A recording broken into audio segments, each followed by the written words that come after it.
interesting facts about famous people. Singers who starred with John Wayne in Western movies. A bit of a musical theme today. Long before the music video, studios would place musicians and singers in popular movies. Westerns were one such genre. Theatregoers seemed to like the idea. Many famous singers in the Western era starred in Western movies, some with one of the biggest stars, John Wayne. Wayne was a huge icon in the genre. He dominated Westerns from the 1940s well into the 50s. In the 1960s, studios started pairing him up with some of the most famous singers of the time, and also get their fans in the theatres. Turns out these movies were successful. If you enjoy this video, take a peek at my channel for more. The link's in the description. Let me know your thoughts in the comments. Don't forget to share with your friends, the more the merrier.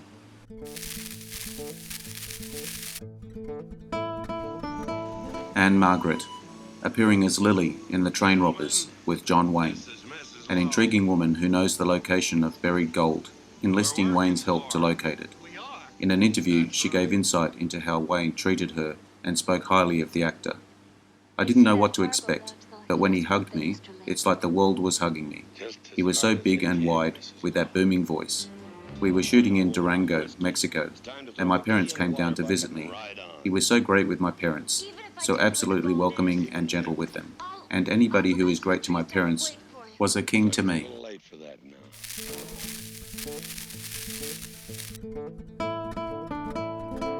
Ivonne de Carlo had a beautiful voice and sang in both musicals and on albums in the 1950s, with songs like Take It or Leave It and That's Love, starring in McClintock with the Duke, John Wayne, in the main role.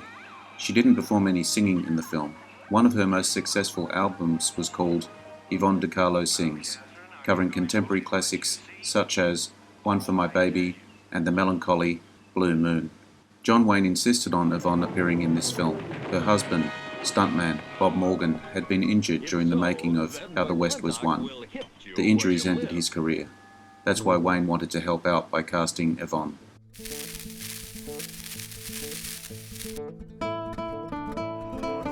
Dean Martin, arguably the most famous singer to appear with John Wayne.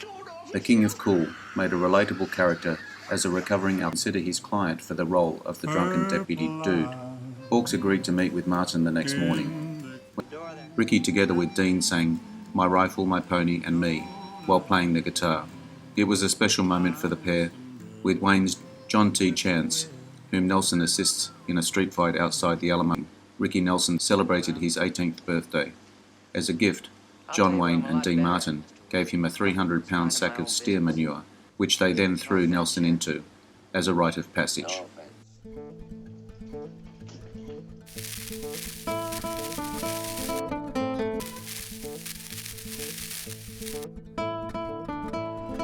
Frankie Avalon. Like Teen Idol Ricky Nelson, Frankie Avalon was a pop star that joined a John Wayne movie in order to help appeal to a younger audience. Frankie's character, Smitty, was the youngest of Davy Crockett's Tennesseans in the Alamo, and was one of the few characters to survive and make it out alive. The Heartthrob made 4 songs for the Alamo, which were released as hit singles, including the title, Ballad of the Alamo, The Green Leaves of Summer, Tennessee Babe, and Here's to the Ladies, Conversation with the Parson, Smitty. So many times, every day you stop and give thanks, but mostly I don't catch on what you're thanking the Lord for. I mean, there's nothing special. Parson, I give thanks for the time and for the place. Smitty, the time and the place, Parson? Parson, the time to live and the place to die. That's all any man gets. No more, no less.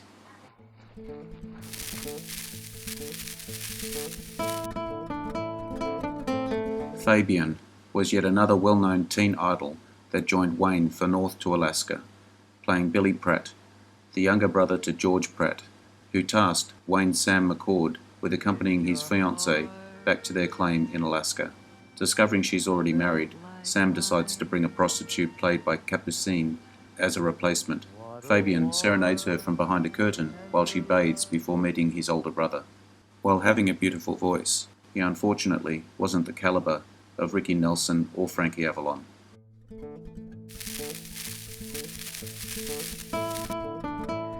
Bobby Vinton, more of a lounge singer like Dean Martin.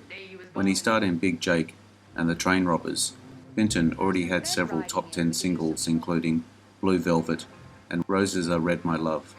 Before appearing as Jeff McCandless, son of Wayne's Big Jake, or as Ben Young, he joined Wayne in recovering gold buried in the desert. It's notable that Vinton didn't sing in either of the westerns he appeared in with Wayne.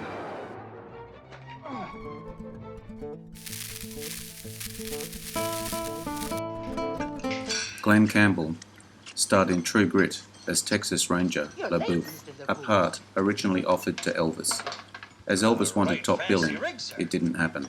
Before appearing opposite the Duke's ornery cowboy, Rooster Cogburn, Campbell was a session guitarist for Elvis, Frank Sinatra and the Beach Boys.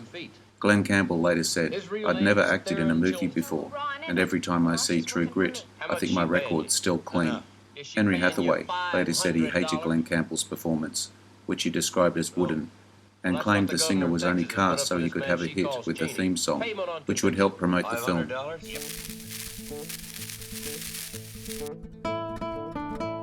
Howard Keel.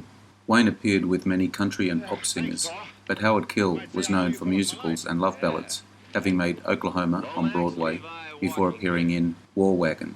Not a singing part, but he did get to try out his comedic skills in one unforgettable scene with Emilio Fernandez's Bandit, who shot bottles off his head. With a booming voice, he was known to sing in musicals like Annie Get Your Gun, Kiss Me Kate, Calamity Jane, and the incredibly popular Seven Brides for Seven Brothers. A warm welcome to any new viewers. Thank you for your time today. I hope you enjoyed this video. I appreciate your likes and subscribers. Don't forget to hit the notification bell to get my new videos. Share with your friends. Drop me your comments. Bye for now. See you again soon.